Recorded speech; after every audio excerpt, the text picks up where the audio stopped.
আলহামদুলিল্লাহ। আল্লাহ পাকের শুকর যে আল্লাহ তাআলা আমরা এখানে যারা আছি আমাদেরকে যে কিছু দিনের কথা শোনার তৌফিক দিয়েছেন সেজন্য আমরা সকলে শুকর আদায় করি আলহামদুলিল্লাহ। আজকে একটা লাইন বলতে চাই আপনাদের সাথে, যে লাইনটা হলো জান্নাত নিয়ে। আল্লাহ তাআলা কুরআনুল কারীমের মধ্যে বলছেন প্রত্যেকটা মানুষ ওই দিন ফাকাদ ফাজ সফল হবে যেই দিন মানুষকে জাহান্নাম থেকে মুক্ত দেয়া হবে এবং তারা জান্নাতের অধিবাসী হবে। তো সেজন্য বলে যারা জান্নাতের অধিবাসী হবে তাদের মধ্যে একটা গুণ, অনেকগুলা গুণের মধ্যে একটা গুণ হলো তারা হবে কি সবরকারী। সবর বলতে কি? বলে হার হালতে তাদের হায়াতের জিন্দেগিতে ভালো হলে, মানে একটা ভালো কিছু একটা হয়েছে সেজন্য যেরকম সে দিল থেকে শুকর আদায় করে আলহামদুলিল্লাহ, বলে সে ঠিক তেমনিভাবে সে যখন একটা বিপদে পড়ে গেল, তার হায়াতের জীবনে সবচেয়ে বড় একটা ক্ষতি হয়ে গেল, তখন সে তখনও যদি আলহামদুলিল্লাহ বলতে পারে, এটাকে বলা হয় সবরকারী। ব্যাপারটা এমন না হায় আমার কি বললো, মানে আমাদের বাংলাদেশে কিন্তু এটা হয় আর কি।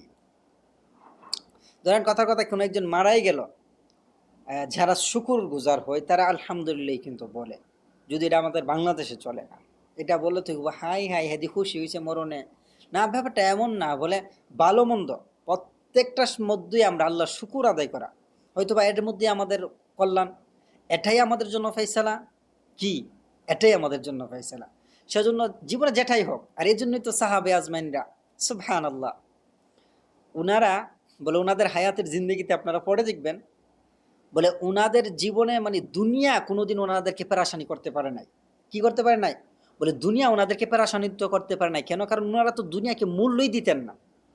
আমরা আজকে তো পেরাশানির মধ্যে পড়ে যাই কেন? বলে আমরা যে দুনিয়াকে খুব বেশি গুরুত্ব দিতেছি।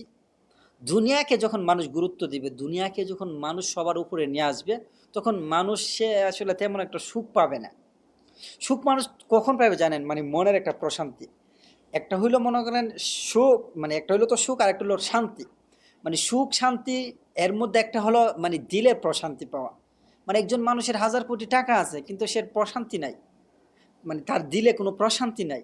অত সাহাবী আজমাইনদের হালত দেখেন, তাদের কি হালত, তারা হ্যাঁ মানে এক সপ্তাহ চুলায় আগুন ধরছে না, তারা তারপরে তাদের অন্তরে একটা সুখ ছিল, একটা প্রশান্তি ছিল, তাই না ব্যাপারটা? সেজন্য